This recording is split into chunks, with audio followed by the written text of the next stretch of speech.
Assalamualaikum warahmatullahi wabarakatuh. Selamat malam semuanya teman-teman. Selamat datang kembali di channel kesayangan kita, channel Ilo Extreme. Dan pada kesempatan yang baik ini, semoga teman-teman dimanapun teman-teman berada, teman-teman selalu dalam keadaan sehat walafiat tanpa kekurangan satu apapun. Amin amin ya robbal alamin. Di kesempatan malam hari ini kami akan membawakan satu kisah dari penulis asal Garut, Jawa Barat, Ibu Neneng Dewi NS. Dan kisah pada malam hari ini cukup menarik ya. Tapi sebelum kita masuk ke dalam kisahnya, kami ingin mengucapkan terima kasih kepada seluruh teman-teman yang sudah selalu setia mendukung channel kami, yang sudah selalu hadir di setiap harinya. Karena kalianlah kami selalu bersemangat berkarya di setiap harinya. Dan gak pakai lama-lama, gak pakai berbasa-basi lagi, langsung aja kita masuk ke dalam kisahnya. Mode horor on. Rumah baru keluarga Pak Arya.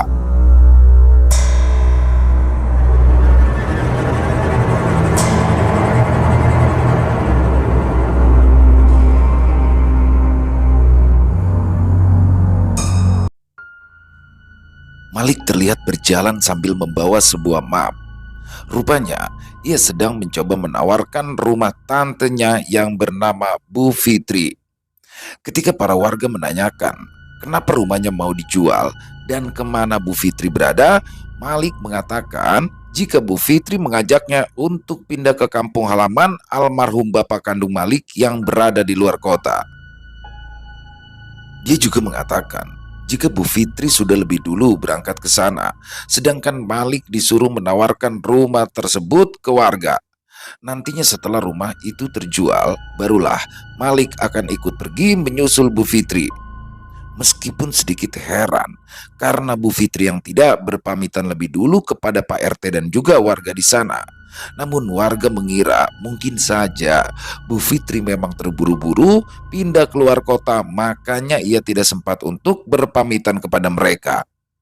Selin yang sedang menyapu rumah tanpa sengaja mendengar percakapan antara Malik dan warga tersebut. Ketika nama Bu Fitri disebut, tiba-tiba Selin pun teringat akan sosok seorang wanita parubaya penjual nyiru yang pernah ditolongnya belum lama ini. Ya, wanita tersebut adalah Bu Fitri. Jadi ceritanya, pagi itu Selin sedang berbelanja di warung Cina untuk membeli sayuran. Ia melihat seorang wanita parubaya sedang berjalan perlahan ke arah warung. Ya, wanita itu adalah Bu Fitri. Kedatangannya pun langsung disambut wajah masam sang pemilik warung. Saat itu, Bu Fitri berniat ingin berhutang beras setengah liter dan telur 2 butir. Ngutang lagi, Cek Fitri. Utang-utang yang dulu aja belum ada yang kamu bayar, Cek. Dicicil atuh, bisa bangkrut warung saya kalau tiap pembeli mah kayak Cek Fitri.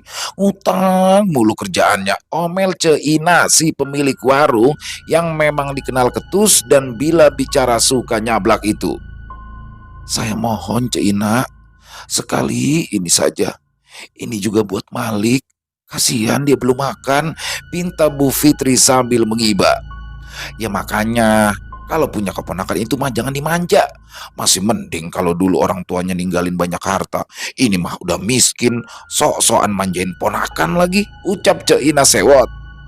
Saya mohon Cek, kali ini saja kembali Bu Fitri mengiba, berharap Cek Ina mau berbaik hati kepadanya. Akan tetapi, usaha Bu Fitri untuk mengiba rupanya sia-sia saja. Cek Ina tetap bersikukuh sudah tidak mau lagi memberi hutangan padanya. Maaf Cek, gak bisa. Mending sekarang Cek Fitri mah pulang aja. Saya udah gak bisa ngasih hutang lagi. Usir Cek Ina dengan wajah yang semakin masam, seraya mengibas-ngibaskan tangan kanannya, memberikan isyarat agar Bu Fitri segera pergi dari warungnya. Selin yang sedari tadi menyimak percakapan mereka pun langsung menegur sang pemilik warung. Jangan kasar sama orang yang lebih tua, Cek, kata Selin dengan sedikit kesal. Selin yang merasa kasihan akhirnya mendekati Bu Fitri. Bu Fitri teh tadi mau beli apa? Biar saya yang bayarin ya, tawar Selin seraya mengambil kembali tangan Bu Fitri agar kembali ke warung. Tapi Bu Fitri yang merasa tidak enak spontan menggelengkan kepalanya. Sudah, tidak apa-apa Neng. Ibu mau pulang aja. Terima kasih ya sudah nawarin, saut Bu Fitri sambil hendak bergegas pergi. Namun Selin tidak menyerah. Ia kembali menawarkan bantuan untuk yang kedua kalinya. Bu Fitri jangan sungkan. Saya beneran pengen bantu Bu Fitri. Saya mohon, jangan ditolak ya, kata Selin. Tapi Bu Fitri hanya diam saja. Mungkin di satu sisi ia senang karena ada orang yang mau peduli dan juga mau membantunya. Akan tetapi di sisi lain Bu Fitri malu karena tahu Selin dan ibunya memang dikenal suka membantu warga yang kesusahan. Melihat Bu Fitri hanya terdiam, akhirnya Selin berinisiatif lebih dulu bertanya kepada Ceina. Cek, maaf, tadi Bu Fitri mau beli apa? Biar saya yang bayarin, ucap Selin. Iya Neng Selin, tadi itu Cek Fitri pengen ngutang telur 2 butir sama beras setengah liter Neng, saut Ceina. Baiklah kalau begitu, tambahin aja ya Cek, berasnya jadi 5 kilo dan telurnya jadi 1 kilo. Jangan lupa minyaknya juga seliter ya, tambah Selin seraya mengeluarkan uang 2 lembar 100 ribuan dari dalam dompetnya. Kemudian ia menyerahkannya ke Ceina. Ceina lalu memasukkan semua barang-barang pesanan Selin tadi ke dalam kantong plastik, kemudian menyerahkannya kepada Selin. Ini Neng, sama kembaliannya, makasih ya, ucap Ceina sambil tersenyum. Sama-sama Ceina, jawab Selin membalas dengan senyuman lega. Bu Fitri terlihat kaget ketika Selin menyerahkan semua belanjaan itu ke tangannya. Ini semuanya buat ibu Neng, tanya Bu Fitri seolah tidak percaya. Iya, semoga bermanfaat ya buat Bu Fitri sama Malik, ujar Selin sambil menatap Bu Fitri yang berbinar bahagia. Alhamdulillah, tapi ini kebanyakan Neng. Ibu gak bisa terima, saut Bu Fitri sambil hendak menyerahkan kembali plastik yang barusan diangsurkan Selin. Enggak kok Bu, memang semuanya itu sudah saya niatkan buat Bu Fitri. Jadi kebetulan saya dapat job merias pengantin anak pejabat, jadi tipnya lumayan. Mohon diterima ya Bu, jangan ditolak, ucap Selin. Bu Fitri pun berkali-kali mengucapkan terima kasih dengan wajah penuh haru. Sebelum Bu Fitri pergi, Selin menyelipkan uang 50 ribuan ke tangan Bu Fitri, katanya buat pegangan Bu Fitri. Saat tangan Bu Fitri tersentuh tangan Selin, Selin seperti mendapatkan firasat yang buruk. Ya, wajar saja karena Selin merupakan anak indigo yang memiliki kelebihan khusus. Lamunan Selin seketika buyar ketika baru sadar kalau sapu yang dipegangnya jatuh ke teras. Selin spontan memungutnya dan dalam hatinya Selin bergumam, kenapa Bu Fitri tiba-tiba pindah ya? Tapi Selin buru-buru menepis semua pikiran buruk itu, soalnya tiba-tiba ia seperti teringat akan sesuatu. Oh iya, Tante Salma sama Mas Arya kan katanya lagi nyari rumah murah. Mana tahu mereka tertarik untuk membeli rumah bekas Bu Fitri. Kan aku jadi bisa tetanggaan deh sama mereka. Selin manggut-manggut, kemudian ia segera mengambil ponselnya untuk menelpon adik ibunya itu. Setelah ditelepon Selin, rupanya Pak Arya dan Bu Salma tertarik untuk membeli rumah bekas hunian Bu Fitri dan Malik tersebut. Pak Arya tertarik untuk membeli rumah Bu Fitri karena dijual Malik dengan harga yang sangat murah dan jauh di bawah harga standar rumah untuk saat ini. Bahkan Pak Arya yang tidak sabar ingin segera menempati rumah tersebut langsung membayar tunai harga rumahnya ke Malik dengan disaksikan oleh Pak RT dan beberapa warga. Saat pertama kali menginjakan kaki di rumah tersebut, Bu Salma, istri dari Pak Arya, merasa hawanya sangat dingin. Pak RT pun menyarankan kepada Pak Arya dan Bu Salma agar mereka mengadakan acara selamatan kecil-kecilan. Namun Pak Arya berjanji acara selamatan rumahnya nanti menyusul saja saat ia sudah memiliki uang. Pak Arya berkilah, semua tabungannya sudah terkuras habis untuk langsung membeli rumah tersebut secara tunai. Seorang warga sempat mengingatkan Pak Aryan dan juga Bu Salma kalau mitosnya adalah pamali menempati rumah baru tanpa selamatan. Takut nanti akan terjadi hal-hal yang tidak diinginkan. Apalagi saat ini Bu Salma sedang dalam kondisi hamil. Konon makhluk tak kasat mata suka sekali mengganggu ibu hamil. Namun Pak Arya dan Bu Salma hanya menganggap angin lalu semua masukan dari warga. Sudah tahun 2024, Masa iya masih percaya sama hal-hal berbau tahayul gitu sih? Sungut Pak Arya yang memang sedari dulu tidak pernah percaya dengan hal-hal seperti itu, sedangkan Bu Salma hanya bisa manut pada keputusan yang dibuat oleh suaminya. Apalagi dia dan suaminya juga harus menabung untuk biaya persalinan nanti. Saat itu Pak Arya merasa bingung. Kenapa setiap kali ia memasang lampu bohlam di dalam kamarnya, lampu bohlamnya itu pasti akan langsung pecah hingga harus diganti yang baru sampai 6 kali. Pada awalnya Pak Arya menyangka mungkin kualitas lampu bohlamnya saja yang kurang bagus. Ia pun kembali bergegas membeli lampu bohlam yang harganya lebih mahal dan kualitasnya lebih bagus, akan tetapi hal yang sama terulang kembali. Lampu bohlam yang harganya relatif mahal itu juga senasib dengan lampu-lampu bohlam sebelumnya. Tiba-tiba saja, Bu Salma merasa ada yang tidak beres dengan hal itu. Pak, apa jangan-jangan ini gara-gara kita belum selamatan ya? Tanya Bu Salma. Tapi dengan entengnya Pak Arya menjawab, ah ibu, ini kenapa jadi ikut percaya sih sama yang gituan? Ya palingan ini bagian sambungan kabel listrik di atasnya koslet. Atau ya mungkin aja ada yang rusak gara-gara digigit tikus. Bu Salma diam saja, ia tidak berani lagi untuk berdebat dengan suaminya. Keburu tengah malam dan tidak ada warung yang buka. Pak Arya pun terpaksa memakai senter untuk penerangan kamar. Di tengah malam, saat mereka berdua sudah sama-sama tertidur lelap, antara sadar dan tidak sadar, Bu Salma merasa jika ada yang menarik-narik selimutnya hingga jatuh ke lantai. Dan saat Bu Salma yang masih setengah mengantuk mencoba mengambil kembali selimut tersebut, ia pun langsung terpekik histeris. Rupanya Bu Salma seperti melihat bayangan yang berjalan terbungkuk-bungkuk, namun bayangan tersebut langsung menghilang. Bu Salma pun langsung membangunkan suaminya. Pak, Pak, bangun. Pak, bangun, ucap Bu Salma mencoba membangunkan suaminya. Ada apa sih Bu? Tanya Pak Arya. Itu tadi tadi ibu ngeliat seperti ada bayangan di situ, ucap Bu Salma sambil menunjuk-nunjuk arah di mana bayangan tersebut tadi berada. Mana sih Bu? Gak ada kok, ujar Pak Arya yang langsung terbangun. Tapi tadi ada Pak, ibu lihat dengan jelas kok. Sudahlah, itu mungkin ibu salah lihat. Sekarang tidur lagi ya Bu, ajak Pak Arya pada istrinya. Pagi-paginya, Bu Salma pun menceritakan kejadian mengerikan yang ia lihat semalam, termasuk sosok bayangan yang berjalan terbungkuk-bungkuk yang sempat menarik selimut yang ia pakai dan Pak Arya. Akan tetapi, saat itu Pak Arya tidak menanggapi serius pengaduan sang istri. Sudahlah Bu, jangan ngomong yang enggak-enggak. Mungkin yang ibu lihat semalam itu hanya halusinasi ibu aja karena merasa stres karena sebentar lagi mau melahirkan, jawab Pak Arya dengan entengnya. Lalu Pak Arya pun langsung pamit untuk berangkat kerja. Sebenarnya Bu Salma di sini merasa kesal karena pengaduannya tidak dipercaya oleh suaminya sendiri. Sampai akhirnya Bu Salma pun berpikir mungkin saja semua itu hanya halusinasinya saja. Namun pagi itu saat Bu Salma sedang sendirian di ruang makan menikmati sarapan mie goreng, ia lalu pergi sebentar untuk mengambil air minum yang dispensernya berada di dapur.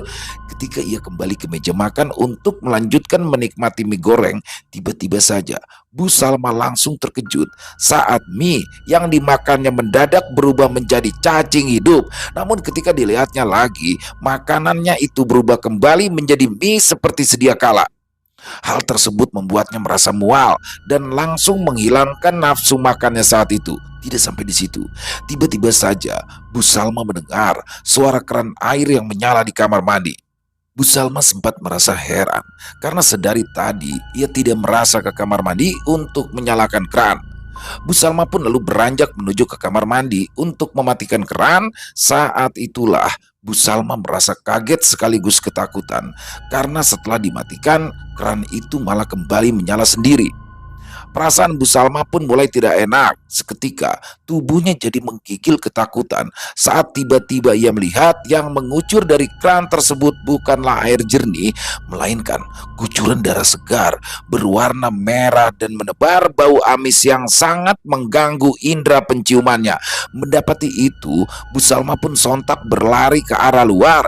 Ia histeris ketakutan sekaligus tidak kuat menghirup bau anyir yang mulai membuatnya mual dan ingin muntah. Selin yang langsung datang setelah ditelepon oleh Bu Salma mencoba menenangkan Bu Salma. Bu Salma meminta Selin menemaninya sampai dengan Pak Arya pulang. Ketika menemani Bu Salma di teras, perasaan Selin langsung merasa tidak enak.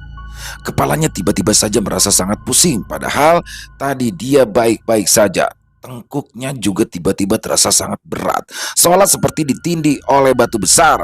Biasanya, hal itu terjadi akibat bentrokan energi positif Selin dengan energi negatif. Dan kini, energi negatif tersebut rupanya ada di dalam rumah bekas yang ditinggali Bu Fitri dan Malik tersebut. Selin berusaha keras untuk menetralisirnya dengan membacakan surat-surat yang dia ambil dari Al-Quran. Setelah itu, tubuhnya pun sudah terasa ringan. Apa itu? Selin langsung tertegun ketika tanpa sengaja ia memandang ke arah dalam kamar yang kebetulan terbuka. Di sana ia seperti melihat ada bayangan hitam berbentuk sosok yang berjalan terbungkuk-bungkuk dengan rambut aut-autan, sedang mondar-mandir di sekitar ranjang yang selama ini ditempati Bu Salma dan Pak Arya. Sadar diperhatikan Selin, sosok itu pun balas memandang Selin dengan kedua matanya yang merah menyala. Astagfirullahaladzim. Tanpa sadar, Selin langsung mengucap istighfar ketika sosok tadi tiba-tiba menghilang entah kemana. Ketika Selin mulai membacakan ayat kursi dalam hati, kini Selin yakin kalau memang ada energi negatif yang menguasai kamar yang ditempati pasangan suami istri itu. Aneh, padahal terakhir aku main kesini saat masih ada Bu Fitri, suasananya nggak mencekam kayak gini deh, pikir Selin. Bu Salma yang duduk di samping Selin rupanya memperhatikan sikap Selin yang terasa ganjil di matanya dan juga sedikit aneh. Selin, kamu teh kenapa? Tanya Bu Salma keheranan. Selin yang baru sadar sedari tadi ia diperhatikan oleh Bu Salma pun jadi gelagapan, tapi ia tidak mau membuat Bu Salma jadi makin ketakutan. Enggak, saya enggak apa-apa kok Tante Salma. Tadi saya cuma kaget melihat ada kecoa lewat di sebelah sana. Ih, bikin geli, jawab Selin sekenanya. Oh, kirain Tante kamu tadi ngelihat penampakan, sahut Bu Salma lega. Malam harinya, setelah Pak Arya pulang dari bekerja, Bu Salma pun menceritakan kejadian yang telah dialaminya hingga ia meminta Selin untuk menemani. Namun lagi-lagi, Pak Arya seperti tidak menanggapi serius pengaduan dari sang istri. Melihat adu argumen antara Pak Arya dan Bu Salma membuat Selin merasa tak enak. Akhirnya dirinya pun berpamitan untuk pulang. Pak Arya lalu kembali mencoba memasang lampu di kamarnya yang masih dalam keadaan gelap. Tetapi kejadian kemarin malam pun terulang kembali.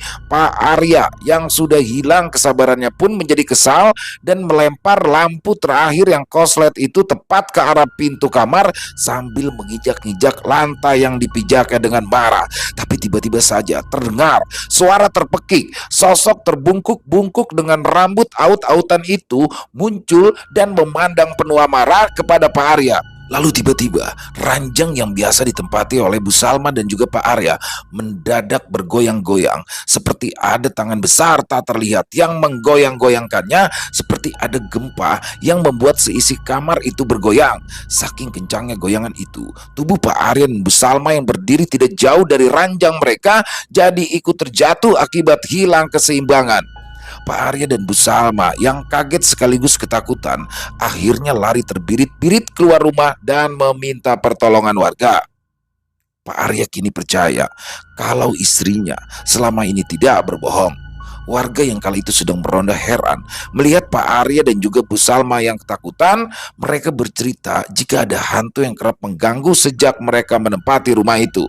Pak Arya yang juga tahu jika Selin memiliki kelebihan bisa melihat dan merasakan keberadaan sosok tak kasat mata, akhirnya minta bantuannya. Ia menelpon Selin dan memintanya untuk segera datang ke rumahnya. Singkat cerita, Selin pun segera datang karena kebetulan malam itu dia memang belum tidur karena sedang mengerjakan payet pesanan baju pengantin. Sesampainya ia di rumah Pak Arya, Selin pun meminta izin untuk ikut masuk ke dalam rumah itu, tentu saja dengan ditemani oleh warga dan juga Pak RT. Namun, baru saja ia melangkahkan kakinya masuk ke dalam rumah, justru Selin malah mengalami kerasukan sambil menunjuk-nunjuk ke dalam kamar. Ah, bongkar, bongkar lantai itu. Di sana, bongkar lantai itu. Teriak sosok yang ada di dalam tubuh Selin. Setelah itu, Selin pun jatuh pingsan. Setelah Selin siuman, ia pun langsung mengatakan kepada Pak RT dan warga tentang peristiwa tersebut. Selin akhirnya bercerita jika penglihatannya saat itu mengungkapkan bahwa sosok yang merasukinya ingin lantai yang berada di dalam kamar itu untuk segera dibongkar. Dia juga yakin jika sosok yang sempat merasukinya tadi hanya ingin memberi petunjuk tentang sesuatu yang penting. Mendengar hal itu, warga pun sontak terkejut dan juga bingung dan sepakat untuk langsung membongkar kamar tersebut atas persetujuan dari Pak Arya dan juga Bu Salma sebagai pemilik rumah.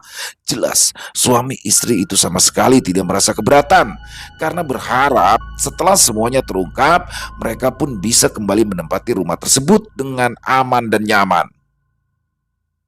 Setelah lantai terbongkar, alangkah terkejutnya mereka semua kala dihadapkan pada pemandangan yang sangat-sangat mengerikan. Terlihat saat itu jasad Bu Fitri yang sudah tertutup oleh adukan semen.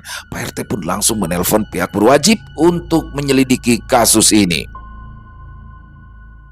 Flashback mengenai latar belakang Malik sebagai orang terakhir yang bersama Bu Fitri. Adzan subuh baru saja berkumandang dari arah masjid. Di sebuah perkampungan yang jauh dari hiruk-pikuk perkotaan, kesibukan warganya sudah mulai terlihat. Begitu juga dengan kesibukan penghuni rumah sederhana yang terletak di ujung kampung. Rumah sederhana itu hanya dihuni oleh dua orang, yaitu Bu Fitri yang berusia 47 tahun bersama dengan Malik, sang keponakan yang berusia 17 tahun. Bu Fitri adalah tante dari Malik. Bu Fitri merawat Malik sejak bayi karena kedua orang tua Malik sudah lama meninggal. Pak Adrian, bapak dari Malik, meninggal dunia akibat kecelakaan tabrak lari. Beliau tewas di tempat dengan kondisi sepeda motor ringsek dan tubuh yang sudah tidak utuh lagi setelah dihantam oleh sebuah tronton bermuatan pasir yang melaju cukup kencang dari arah berlawanan. Pak Adrian memang memacu kencang sepeda motornya karena terburu-buru hendak menuju rumah sakit untuk menemani sang istri yang hendak melahirkan. Ya, saat itu Bu Eti, istrinya, yaitu ibunda Malik, akan melahirkan anak pertama mereka. Sebuah anugerah yang mereka tunggu-tunggu selama kurang lebih 20 tahun menjalani biduk rumah tangga. Namun dokter berkata, kondisi bayinya sungsang, bayi yang ada di dalam kandungan Bu Eti terlilit ari-arinya sendiri, jadi harus segera dilakukan tindakan operasi sesar. Bila tidak, maka akan membahayakan keduanya, baik bayi maupun sang ibu. Namun Bu Eti yang memiliki riwayat darah tinggi dan usianya yang juga sudah termasuk beresiko untuk hamil dan melahirkan karena sudah berusia 42 tahun malah mengalami pendarahan hebat setelah melahirkan bayinya dengan selamat. Ya, bayi itu adalah Malik. Nyawa Bu Eti tidak terselamatkan karena mengalami kekurangan darah. Pihak rumah sakit dan juga pihak keluarga pun sudah mencoba mencari pendonor untuk donor darah, akan tetapi golongan darah Bu Eti termasuk golongan langka hingga mereka sangat kesulitan untuk bisa mencari dan mendapatkannya. Tangis Malik ketika terlahir ke dunia 17 tahun yang lalu itu bukan hanya tangisan yang biasa dilakukan oleh hampir semua bayi yang baru lahir ke dunia ini, akan tetapi adalah melambangkan tangisan dan kesedihan yang teramat dalam. Karena pada saat yang bersamaan, bayi mungil itu ditinggalkan kedua orang tuanya untuk selama-lamanya dalam waktu yang hampir bersamaan. Untunglah Bu Fitri, adik dari Bu Eti yang masih berstatus lajang, bersedia merawat Malik. Sambil menggendong Malik yang masih berupa bayi merah, Bu Fitri pun berjanji di atas pusara sang kakak dan kakak iparnya sambil terisak.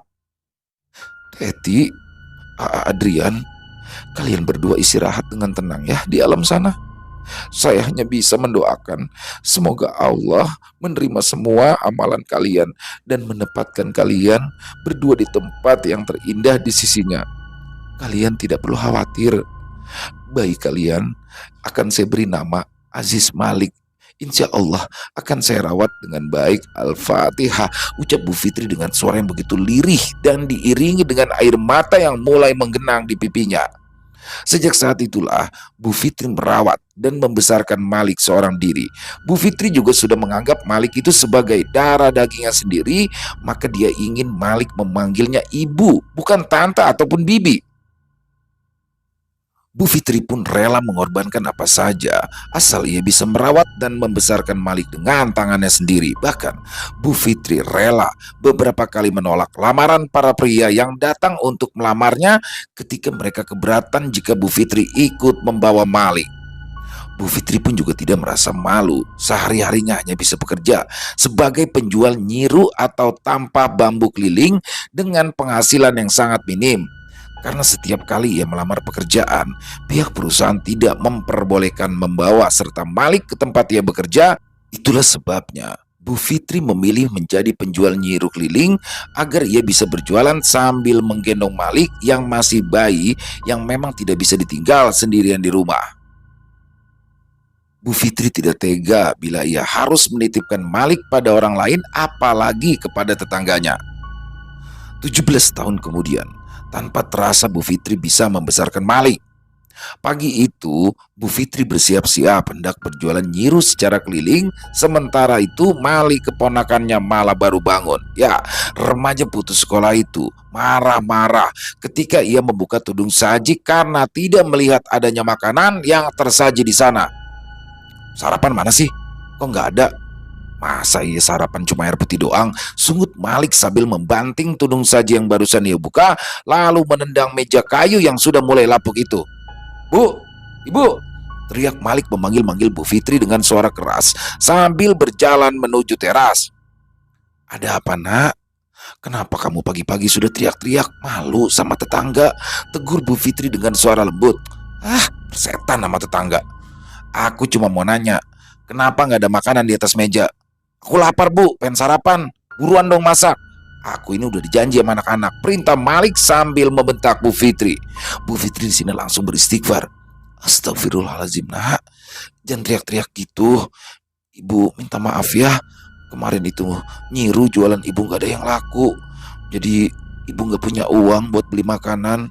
Kamu doain ya, semoga hari ini ada yang mau beli nyiru ibu, biar kita bisa beli beras buat makan hari ini, jawab Bu Fitri masih dengan suara lembutnya mencoba membujuk Malik. Namun Malik sepertinya tidak mau tahu dengan kesulitan yang sedang mereka alami. Sebenarnya Bu Fitri merasa sangat sedih karena sudah membuat Malik menjadi putus sekolah. Saat itu Malik hanya mencicipi bangku sekolah sampai SMP kelas 1. Setelah itu ia terpaksa berhenti karena Bu Fitri sudah tidak kuat lagi untuk membiayainya. Jangankan untuk membiayai sekolah Malik, untuk sekedar makan mereka berdua sehari-hari saja Bu Fitri kesulitan untuk mendapatkan uang. Ditambah lagi kini usianya sudah mulai menginjak 47 tahun. Tenaga serta staminanya sudah tidak kuat lagi seperti dulu. Bu Fitri sudah tidak kuat lagi jika harus berkeliling menjajakan nyiru ke tempat yang jauh. Malik yang sejak kecil selalu dimanjakan oleh Bu Fitri dan selalu dituruti apapun maunya, kini berubah menjadi remaja yang kasar, egois, tidak sopan, dan suka membangkang ketika diberikan nasihat oleh Bu Fitri. Hal itu disebabkan Malik bergaul dengan para remaja nakal yang suka berkumpul di pos ronda. Keseharian mereka dihabiskan dengan mabuk-mabukan, bermalas-malasan dengan bermain kartu, bermain catur, main gitar, atau mengganggu anak gadis yang lewat. Hal itulah yang memperparah kepribadian Malik menjadi lebih buruk. Padahal dulu sewaktu kecil, Malik adalah anak yang penurut dan sopan, selalu menghormati Bu Fitri. Kan tetapi ketika beranjak remaja, Malik salah bergaul dan lebih banyak menghabiskan waktunya dengan teman-temannya di pos ronda. Perlahan namun pasti, mereka pun jadi ikut mempengaruhi Malik agar mulai membangkang. Sejak saat itulah, Malik pun jadi berubah drastis kepribadiannya. Di masa remajanya yang memang sedang mencari jati diri, Malik jadi ikut terbawa pergaulan tidak baik oleh teman-temannya berperilaku buruk. Malik sudah merasa nyaman dengan hidupnya, yang sekarang tidak perlu capek-capek bekerja, tapi semua kebutuhannya bisa tercukupi oleh sang tante yang ia panggil ibu itu. Malik dari kecil sudah tahu kalau kedua orang tuanya sudah meninggal dunia, tapi entah kenapa ia sama sekali tidak punya rasa terima kasih sedikit pun kepada Bu Fitri.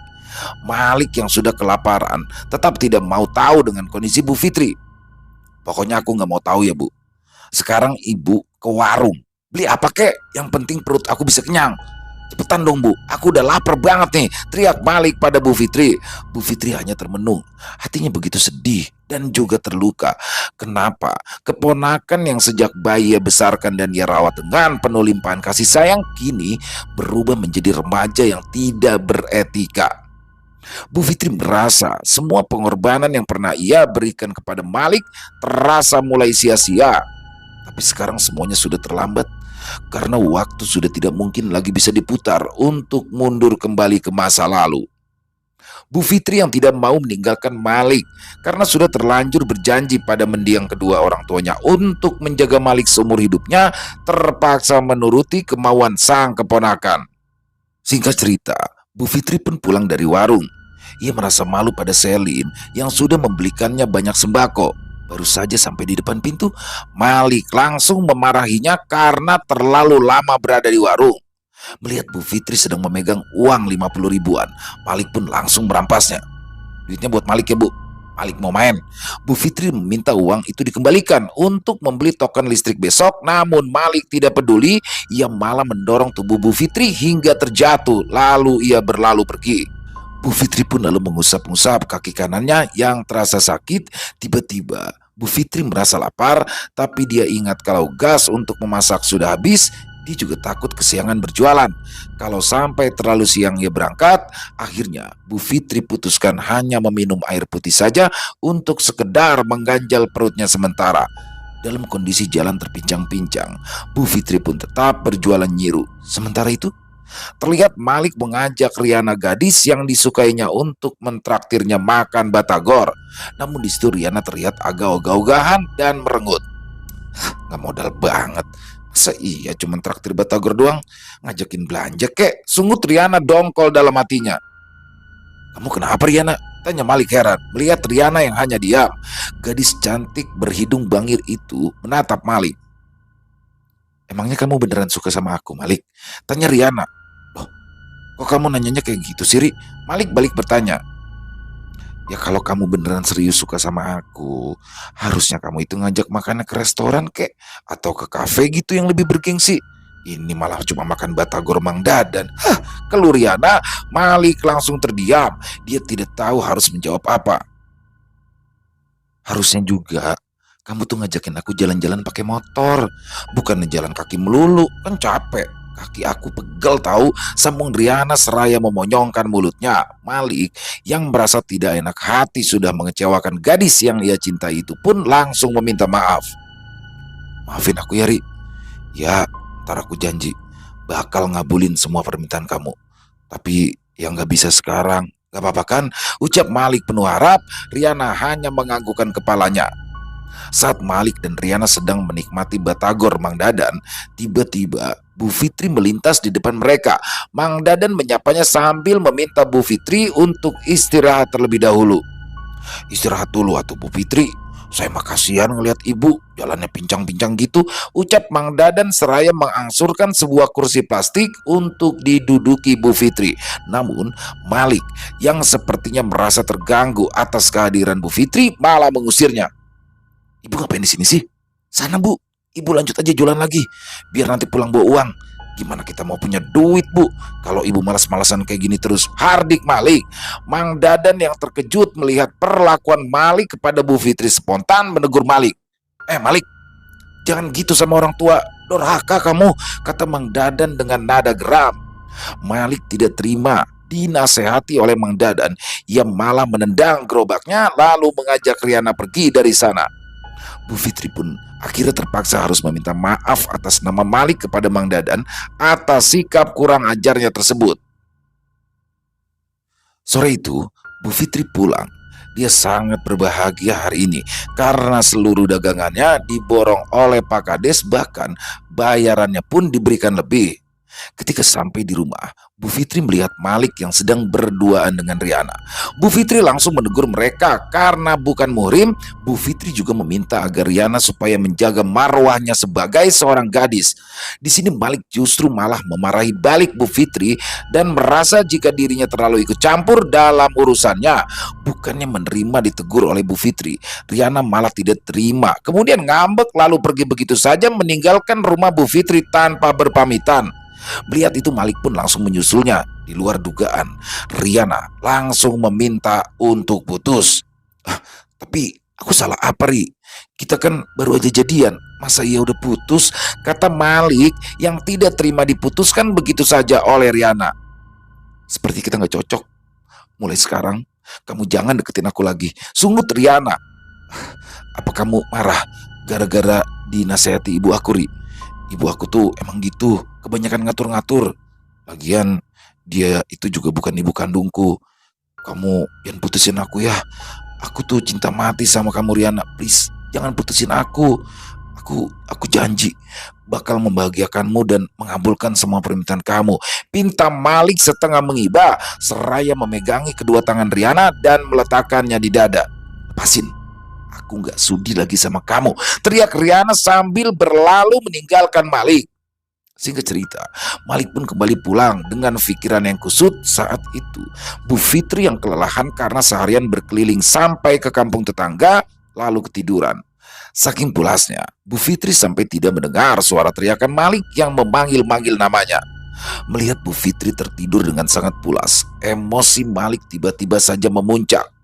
Seperti ada bisikan dari iblis, muncullah niat jahat Malik untuk melenyapkan Bu Fitri. Entahlah, saat itu sepertinya Malik sudah dirasuki setan. Konyong-konyong, Malik membekap wajah Bu Fitri dengan memakai bantal hingga Bu Fitri kesulitan bernafas lalu tewas karena kehabisan nafas. Tubuh Bu Fitri langsung terkulai lemas. Untuk mengantisipasi agar jangan sampai ada orang yang tahu perihal kematian Bu Fitri, sengaja Malik menguburkan jasadnya dan menyemen jasadnya di dalam kamar memakai sisa semen yang ada di dapur. Setelah itu, tiba-tiba saja muncul ide Malik untuk menjual rumah Bu Fitri dan dengan segera dirinya mencari sertifikat rumah tersebut. Sementara itu, setelah menjual rumah Bu Fitri, kini Malik tinggal berpindah-pindah. Awalnya ia masih terlihat suka bergabung dengan teman-temannya di pos ronda, namun sebuah kejadian membuat Malik trauma untuk berada di sana. Malam itu, Malik yang baru saja dapat uang hasil dari penjualan rumah Bu Fitri mengajak teman-temannya untuk pesta dan juga mabuk-mabukan bersama semalaman. Saat itu, Roy, Danu, dan Gali berbarengan pergi ke toilet karena kebelet buang air kecil. Tinggal di pos ronda itu Malik seorang diri. Malik sedang asik menikmati sebotol miras yang sudah habis setengahnya. Kondisinya saat itu masih setengah mabuk, jadi ia masih memiliki kesadaran. Tiba-tiba saja muncul angin dingin yang berhembus, membuat bulu kuduknya meremang. Disusul terdengar suara halus yang memanggil-manggil namanya. "Malik, Malik, kenapa kamu tega membunuh ibu, nak?" ucap suara halus itu. Malik yang sedang mengunyah kacang langsung terdiam. "Suara siapa tuh? Kok suaranya kayak suara ibu?" gumam Malik. Awalnya Malik tidak menghiraukan karena menyangka itu mungkin saja ulah teman-teman yang iseng. Akan tetapi suara halus mirip suara dari Bu Fitri kembali terdengar. "Malik, ini ibu. Kenapa kamu tega tidak menguburkan ibu dengan layak, nak?" Meskipun suaranya terdengar halus, tapi tetap saja menggigitkan bulu kuduk. Apalagi tak lama kemudian muncul sosok Bu Fitri dengan tubuh yang sedikit bungkuk dan rambut aut-autan berdiri tepat di depan Malik. Mendapati itu, Malik pun spontan terkejut dan lemas, matanya terbelalak ketakutan. Ampun, Bu. Ampun, Malik minta maaf," ucap Malik yang ketakutan dengan tubuh gemetar seraya menutupi wajahnya dengan kedua tangannya. Lalu suasana berganti senyap. Sosok Bu Fitri menghilang, disusul kedatangan Roy, Gali, dan juga Danu yang langsung menegur Malik. "Kamu kenapa, Lik? Kok gemeteran gitu?" tanya Roy. Iya, kayak habis lihat setan aja, sahut Dano mengejek Malik. Malik membuka kedua tangannya yang tadi menutupi wajahnya. Lalu ia celingukkan ke kiri dan ke kanan. Syukur, sosok mirip ibu udah nggak ada, ucap Malik lega. Ketiga temannya hanya saling pandang melihat tingkah aneh dari Malik. Keesokan harinya, Malik ingin menemui Riana dan berniat ingin memamerkan sepeda motor barunya. Ya, sepeda motor yang ia beli dari hasil penjualan rumah Bu Fitri kepada Pak Arya dan Bu Salma. Tapi Malik pada akhirnya kecewa karena Riana justru malah kedapatan sedang jalan dengan pria lain. Malik pun segera turun dari sepeda motor dan ingin menghajar pria tersebut. Namun yang terjadi malah sebaliknya. Maliklah yang babak belur dihajar oleh laki-laki yang menjadi saingannya itu. Mereka pun lalu pergi meninggalkan Malik yang terkapar sendirian di jalan. Pada saat yang sama, Mang Dadan yang masih berkeliling berjualan batagor melintas dan memberitahu Malik soal penemuan jasad Bu Fitri di dalam kamar rumah yang sudah dijual Malik. Mendengar kabar itu, Malik malah ketakutan, apalagi saat ia melihat sosok Bu Fitri berada di belakang tubuh Mang Dadan yang sedang menatap tajam ke arahnya. Malik pun buru-buru kabur dengan sepeda motornya. Malik juga panik ketika ia melihat Pak RT dan polisi yang tiba-tiba menyuruhnya untuk berhenti dan menyerahkan diri. Malik yang tidak ingin dipenjara justru tancap gas mengebut dengan sepeda motornya. Namun sial, seketika motornya habis bensin di tengah jalan. Malik yang tidak mau ditangkap polisi dan menghabiskan masa mudanya di dalam penjara segera berlari ke arah semak-semak dan bersembunyi di sana. Malik tidak tahu jika tiba-tiba saja sosok Bu Fitri yang marah muncul di hadapannya. Sosok Bu Fitri meminta agar Malik menyerahkan diri ke pihak kepolisian dan mengakui semua kejahatannya. Tapi Malik menolak. Sosok Bu Fitri lalu mengarahkan tangannya ke leher Malik dan mencekiknya hingga Malik pun kesulitan untuk bernafas. Malik berteriak ketakutan. Dirinya menangis minta dilepaskan dan teriakan ketakutan Malik ikut terdengar oleh Pak RT, warga dan juga polisi yang memang sedang mencari-carinya. Akhirnya, sosok Bu Fitri melepaskan cengkramannya dan menjatuhkan tubuh Malik di depan mereka. Malik pun lemas sembari menangis sesenggukan. Pihak kepolisian pun langsung dengan sigap meringkus Malik dan membawanya ke atas mobil patroli untuk selanjutnya dibawa ke kantor polisi untuk diinterogasi. Keesokan harinya, jasad Bu Fitri lalu dikuburkan dengan layak. Akhirnya, Bu Salma dan juga Pak Arya pun bisa menempati rumah tersebut tanpa gangguan apapun. Namun Malik, meskipun sudah mengakui semua perbuatannya dan dipenjara, akan tetapi selama di dalam penjara, hari-harinya tetap tidak tenang. Malik merasa sangat menyesal karena sudah menghabisi nyawa Bu Fitri. Di dalam penjara pun Malik selalu menangis dan meratap. Maafkan Malik, Bu. Malik menyesal, ratapnya sambil menjambak-jambak rambutnya sendiri. Selesai. Wow, luar biasa kisah dari Ibu Neneng Dewi NS, selalu menarik untuk disimak. Dan di sini tokoh antagonisme Malik ya, ngeselin banget. Dan memang itulah realita dalam kehidupan nyata yang sering terjadi ya. Di kisah ini memang based on true story. Memang ada beberapa penambahan untuk bisa membuat kisah ini lebih menarik ya. Dan banyak sekali hikmah baik ya yang bisa kita ambil dalam kisah barusan. Salah satunya adalah yang pasti bagaimana ketika kita ingin membeli rumah, itu karena rumah ini kan beda ya. Tanah, kita beli tanah dan rumah itu harus jelas dulu asal usulnya bagaimana. Dan buat Pak Arya di sini ya, saya agak tertarik. Pak Arya kan bilangnya nggak percaya sama hantu, nggak percaya sama hal-hal seperti itu. Bahkan ketika disarankan untuk selamatan dulu, adakan selamatan, dia menolak dan dengan berbagai macam alasan. Ya kalau memang pada saat itu nggak punya duit ya sudah, nggak punya duit, tanpa harus menyepelekan ya di tahun segini kok masih percaya sama hal-hal kayak gitu. Kayaknya itu ya yang mungkin akhirnya dia dipertontonkan, diperlihatkan, dan disitulah baru dia percaya. Dan itu ya untuk pelajaran yang bisa kita ambil dalam ketika kita ingin membeli satu rumah ya, kita harus tahu dulu bagaimana historinya. Harus tanya dulu ke sekeliling, ke Pak RT, sesepuh warga, bagaimana sih rumah itu awalnya punya siapa sih, bagaimana sih. Jadi ya mungkin di situ ya yang kurangnya menurut saya. Dan ini Selin, jadi teman-teman buat yang sudah mengikuti kisah Kejalu, Selin ini sempat hadir juga di kisah Kejalu Dan Selin ini hadir lagi di sini. Berkat salah satunya ya ada berkat bantuan Selin juga ya, hingga akhirnya bisa terkuak. Ternyata Malik dirawat sedari kecil sama Bu Fitri, tapi akhirnya gelap mata karena harta, dia menghabisi begitu saja. Luar biasa. Dan terima kasih ya buat Bu Neneng atas kisah yang luar biasanya, dan semoga teman-teman dimanapun berada, terutama para pecinta penikmat horor misteri, lebih khusus lagi kepada para subscriber dari Ilo Ekstrim, terhibur dengan kisah barusan. Silakan. Buat teman-teman yang mungkin punya komentar lain, punya pendapat lain, silakan bisa dituliskan di dalam kolom komentar, ataupun hanya ingin sekedar saling menyapa, silakan. Insya Allah kami akan membalasnya satu persatu. Buat yang suka dengan videonya bisa diklik tombol like-nya, tombol jempolnya ya. Atau juga boleh dong di-share link videonya ini ke teman-teman yang lain agar juga ikut terhibur. Buat yang baru bergabung atau yang sudah lama bergabung tapi ternyata lupa belum subscribe, yuk diklik tombol merah subscribe-nya, jangan lupa lonceng notifikasinya dinyalakan agar teman-teman selalu mendapatkan notifikasi dari konten-konten yang akan kami upload selanjutnya. Untuk channel Ilo Ekstrim kami upload di setiap harinya, setiap jam 7 malam waktu Indonesia bagian Barat. Buat teman-teman yang punya kisah horor misteri yang diangkat dari kisah nyata ya, yang berdasarkan pengalaman pribadi, apabila mungkin berkenan dibawakan di channel kami, silakan bisa mengirimkannya ke nomor telepon yang ada di bawah sini, dan bebas dalam bentuk tulisan boleh, dalam bentuk rekaman suara boleh, senyamannya teman-teman aja. Di akhir kata saya Ilo mengucapkan permohonan maaf apabila mungkin dalam pembawaan kisahnya barusan ada kata-kata saya yang salah atau ada kata-kata saya yang kurang berkenan.